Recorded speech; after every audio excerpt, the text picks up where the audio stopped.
In 2003, Yom Kippur fell on Monday, October 6th. That year, which was 5764 on the Jewish calendar, happened to be the first Monday in October. By federal law, the U.S. Supreme Court term commences on the first Monday in October every year. And since 1975, the court has opened each term with oral argument presentations, but not in 2003. That year, in deference to the Jewish fast day, and in no small part due to the efforts of Justice Ruth Bader Ginsburg, the U.S. Supreme Court officially deferred oral arguments until Tuesday, October 7th. When Justice Ginsburg and Justice Breyer realized that Yom Kippur fell on the first Monday in October in 2003, they approached the Chief Justice, Justice Rehnquist, and pointed that out. They said, arguing that the opening of the Supreme Court should be delayed because of the conflict with the Jewish holiday. But Chief Justice Rehnquist was not persuaded. He said, "Why should we delay? We always hold our Friday conferences on Friday, even if it is Good Friday. So why should we change this first Monday in October rule because of Yom Kippur?" So Justice Ginsburg replied to him, "Okay, why don't you move the Friday conference to Thursday? That would be fine by us." Chief Rehnquist was still not persuaded. But do you know what finally persuaded him? When RBG explained to the Chief Justice that lawyers wait their entire career to appear before the Supreme Court, and for many of them, it is a once-in-a-lifetime opportunity to argue a case in the highest court of the land. What if a Jewish lawyer wanted to appear in the Supreme Court, and it happened to be Yom Kippur? We should not make that lawyer choose between observing his faith and appearing before the court. That's what persuaded the Chief Justice. And so the Supreme Court calendar was changed. Many of you know that in 1965, Sandy Koufax refused to pitch in the World Series because it was Yom Kippur. That was a courageous act and very strong statement of faith. Following that example, Justice Ginsburg could have just said, "Okay, hold the oral arguments for the Supreme Court, but I personally won't go because it's Yom Kippur." But that's not what she did. Even Sandy Koufax did not make them move the date of the World Series for everyone. He just decided, refused to participate. But Ruth Bader Ginsburg, she requested a change of date for the legal equivalent of the World Series. And her request was granted. An important aspect of Justice Ginsburg's act was that the argument that persuaded the Chief Justice was not based on the needs of one specific lawyer who was arguing a specific case, or even a specific Jewish justice who would otherwise have had to be seated for the case. It was an argument on behalf of all Jewish lawyers, lawyers who existed then or who may exist in the future. It was an argument based on the possibility that there might be a Jewish lawyer at some point in time in the future who might need to appear before the Supreme Court and not be comfortable choosing between his faith and the pinnacle of his legal career. Therefore, an official legal precedent was set in 2003 that even the storied first Monday in October could be set aside for a higher purpose. Justice Ginsburg's role in changing the Supreme Court calendar that year comes to teach us that rather than hide our Jewish identities, we should stand up and express pride in who we are and find ways to incorporate our Jewish identities into the secular world. This is one of the many legacies of Ruth Bader Ginsburg. Through her many legal arguments and speeches, RBG also taught us about the power of words. This is a valuable lesson that is also expressed in the Kol Nidrei prayer that we will be reciting today. Words have the power to make a difference. Words have the power to heal. but they also have the power to hurt.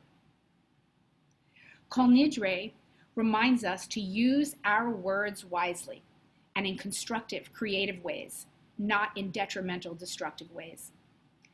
In fact, God created the world with words.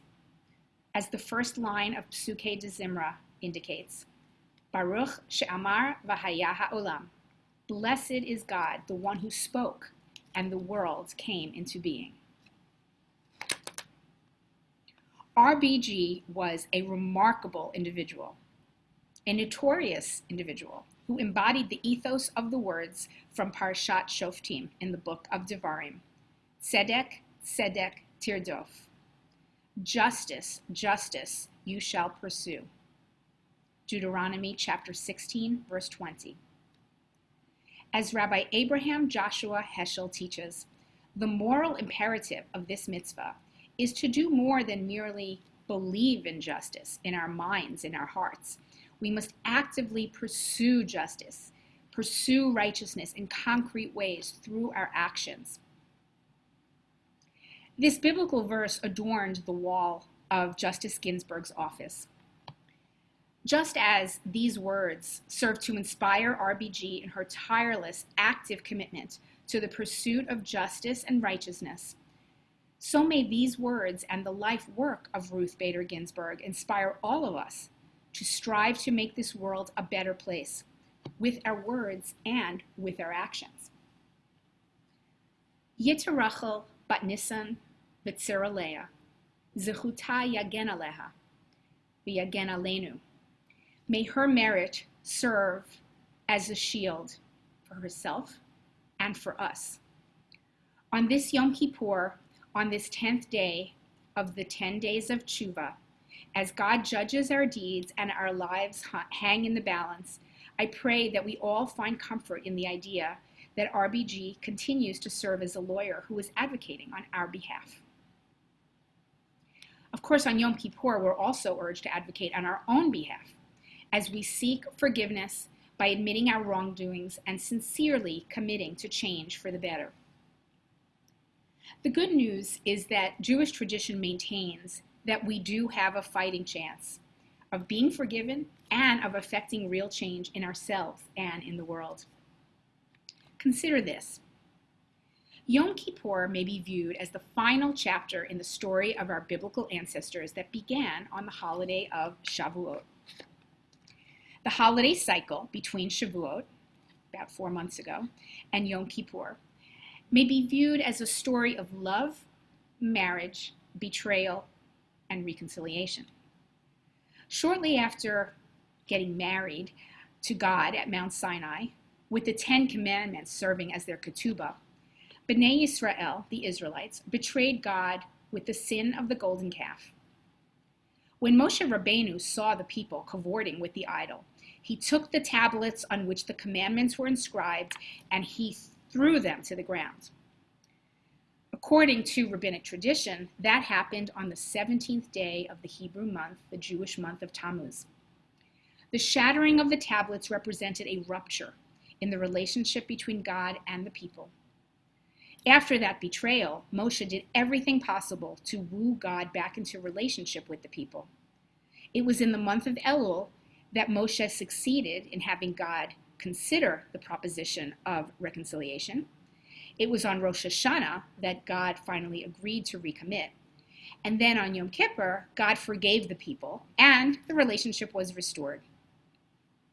During the 40 days between the beginning of the month of Elul and the 10th of Tishrei, we have the opportunity to recreate Moshe's 40-day experience on the mountain, second time around. During these past 40 days, we've had the opportunity to relive each step of Moshe's journey, his prayers, his pleading, his hope. Many of us identified ways in which we could break the golden idols that we worship and that fill our lives. Even on this 40th day, today on Yom Kippur, we have one last chance to access the best part of ourselves as we strive to enter into a renewed relationship with God and with our own neshamas, our own souls. On Yom Kippur, Moshe came down from Mount Sinai for the second time, holding in his hands a new set of tablets. Moshe had just finished pleading with God for 80 days to forgive the people for the sin of the golden calf. On this day, Moshe finally succeeded in convincing God to forgive the people. It was on Yom Kippur that God said to Moshe, "Salachti kidvarecha," I have forgiven, just as you had asked when you spoke to me. These two words, Salachti kidvarecha, have been incorporated into the Kol Nidrei service. They can be found on pages 205 and 232 of our Machzor Lev Shalem. The word salachti comes from the same Hebrew root words as slicha, slichot, and slach, as in the recurrent refrain of the al-chet confession that we will recite repeatedly over the next 25 hours.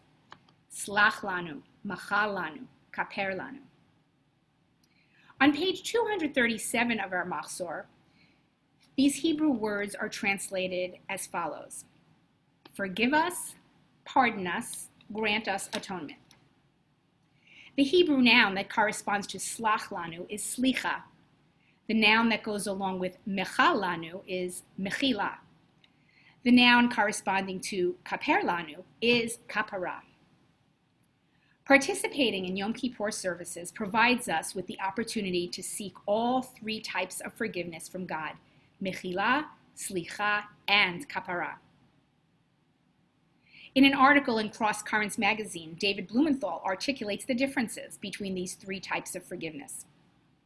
Mechila is the most basic kind of forgiveness. It means forgoing the other person's indebtedness after the offender has done tshuva. This is not a reconciliation of the heart. The crime remains, but the debt is forgiven. The second type of forgiveness, slicha, is an act of the heart. It is reaching a deeper understanding of the person who wronged us. It is achieving empathy for the troubled nature of the other person. Like mechila, slicha is not a complete reconciliation or an embracing of the offender. It is simply reaching the conclusion that the offender is also human, frail, deserving of sympathy, just as you are. This kind of forgiveness is an act of mercy on the part of the one who forgives. The third kind of forgiveness is kapara, which comes from the same Hebrew root word as Yom Kippur. It means atonement. And this is a total wiping away of all sinfulness. It is an existential cleansing, according to David Blumenthal. Kapara is the ultimate form of forgiveness. On Yom Kippur, we seek to connect to the energy of this day of awe and seek forgiveness for ourselves at all three levels, just as Moshe sought forgiveness for our ancestors after the sin of the golden calf. But we can hardly expect God to forgive us if we ourselves are unwilling to forgive others. A couple of weeks ago, after many heated debates and rancorous email interchanges on RavNet, which is the listserv for conservative rabbis, concerning the Black Lives Matter movement, the following comment was posted by one of my colleagues. He wrote, "One issue that has dominated my own ruminations about tshuva has been the matter of forgiving deplorable people. This is not about forgiving people who committed one particular sin per se. So much writing about tshuva deals with this very compartmentalized sin committed by person X, who person Y should forgive this time of year. But suppose that person X is not someone who committed a specific sin, but is rather one who is generally unpleasant and perhaps even deplorable. Someone who is cynical, brooding, prejudiced, uses coarse language. To what extent must we forgive such a person, knowing full well that there is no tshuva that this person will engage in, yet to persist in our own disgust with this person is in some way to be victim of our own inability to forgive?" In response to this question and comment, another one of my rabbinic colleagues responded, If we wish God to forgive us for our blunders, blemishes, blights, blinks, blackouts, bloopers, blowouts, bleeps, badness, deceptions, dastardly behavior, deviousness, dour countenance, despicable behaviors, errors, faults, foibles, frailties, falsehoods, hurtful comments, harmful words, hatreds, mistakes, missteps, misjudgments, miserableness, misperceptions, messiness, meanness, slander, slovenly behavior, slowness to take responsibility, slowness to forgive, etc., then we should go the extra mile by forgiving others. Forgiveness isn't easy. It requires work, hard work. The secret of being able to forgive others is to remember that Hashem gave you life because your life matters. You have a vital and irreplaceable part to play in the perfection of God's world. If you remember that, then you can have the strength to rise above the pain that others may have caused you. And this should enable you to forgive them and forgive yourself. Going back to the 3 different Hebrew words for forgiveness, mechila, slicha, and kapara, I would like to conclude my remarks today by presenting a commentary by Rabbi Simon Jacobson, a commentary on the word mechila. Rabbi Jacobson points out that mechila is connected to the word machol, which means circle dance, like a hora. Life is meant to be a circle that encompasses all of our experiences and relationships in one harmonious, seamless whole. But when someone hurts us, that circle is broken. This brokenness, this fracture, can only be repaired and made whole again by forgiveness. Mechila means not merely forgiving the person who hurt us, but also forgiving ourselves, forgiving God, and forgiving life itself, with all of its bizarre and sometimes even cruel twists and turns. When you forgive, the circle is made complete again. When you forgive, you are once again able to find yourself encompassed by the wholeness of God's creation, a creation of which you are an integral part. And it is only after you forgive that you can be confident that God will forgive you. It is only after granting forgiveness to other people that you may have the merit of hearing God say to you, Salachti kidvarecha. I have forgiven, just as you had asked when you spoke to me.